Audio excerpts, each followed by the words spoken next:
The winds that swept through the Hungarian countryside seemed to carry whispers of a dark past. In the small, unremarkable village of Sulyambokor, a mystery lingered. A man returned from the dead bearing scars that defied explanation. His name was András Toma, and his tale was one of survival, betrayal, and a crime buried so deep it had almost been erased from history. Captured in chaos, the year was 1944. War had ravaged Europe, leaving chaos in its wake near Auschwitz as the German and Hungarian forces crumbled under Soviet advances. András Toma, a young Hungarian soldier, found himself surrounded. There was no escape, no mercy. The Soviets took him along with countless others into the shadowy depths of captivity. András was thrown into a boxcar with dozens of other men, the air thick with fear and death. The 21-day journey to the Soviet POW camp was a waking nightmare. There was no room to sit or lie down, only bodies, living and dead.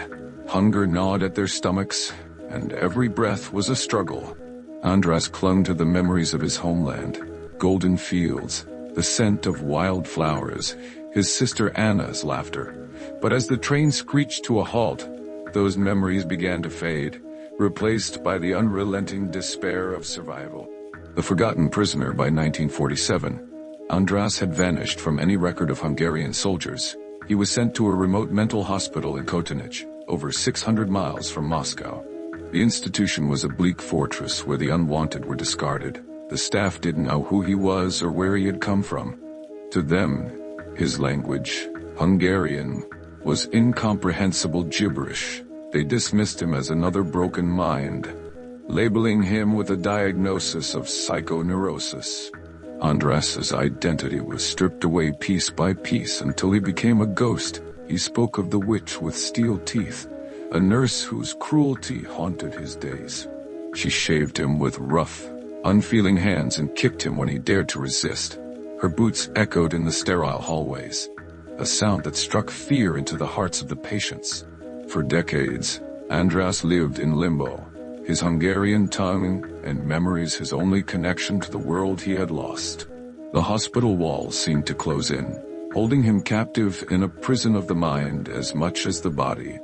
But András was not completely broken. Somewhere deep inside, he held on to the hope of freedom, a fragile ember in the darkness. A voice heard.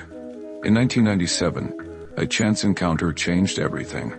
A Hungarian-speaking Russian doctor visiting the hospital recognized András' language. What the staff had dismissed as nonsense was suddenly understood.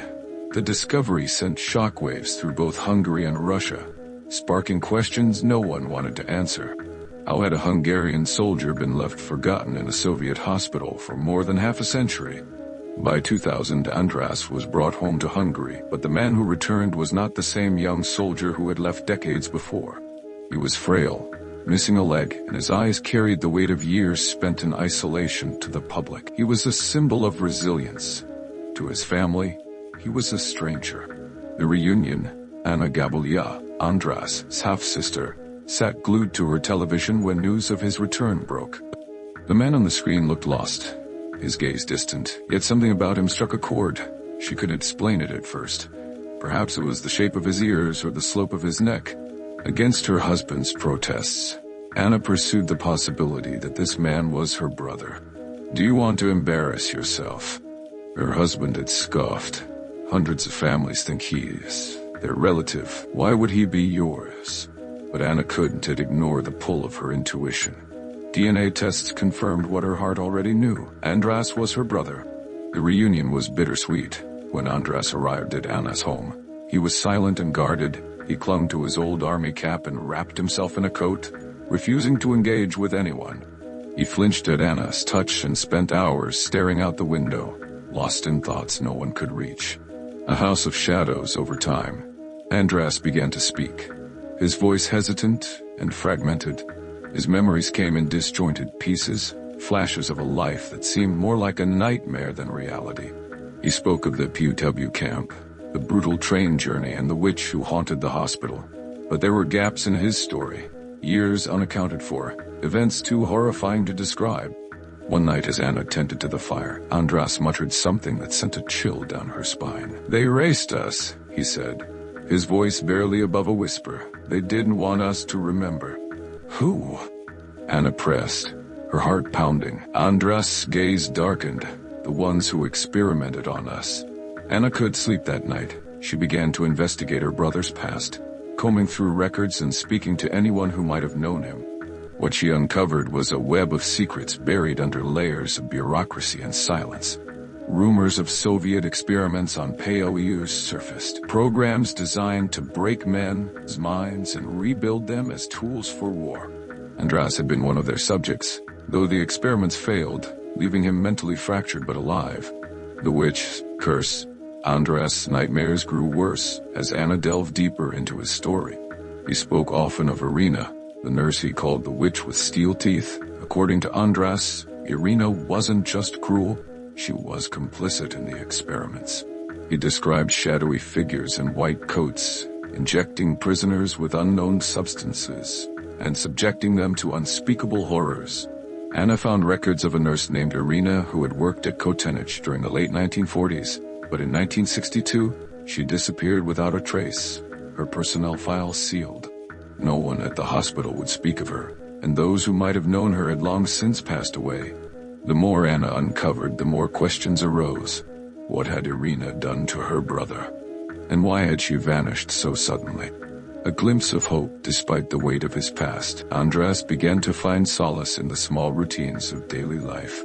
He fixed broken tools, tended to the garden, and even began speaking to strangers who visited Anna's home. His laughter, though rare, became a precious sound.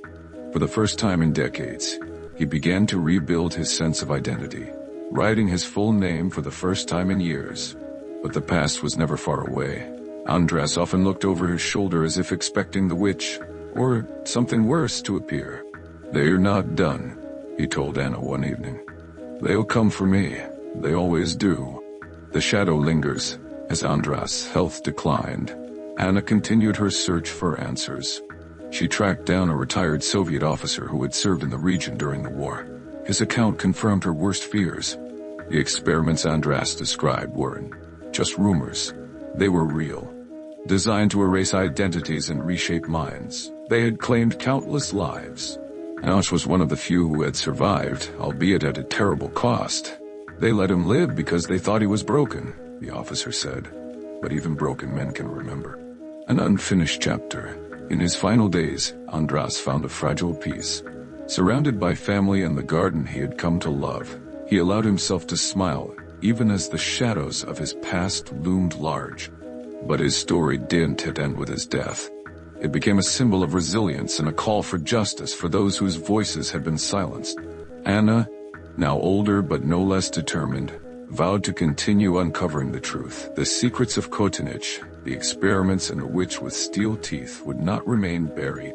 And somewhere in the cold winds that swept through the Hungarian countryside, András' name was whispered, a reminder of the strength it takes to survive and the courage it takes to remember.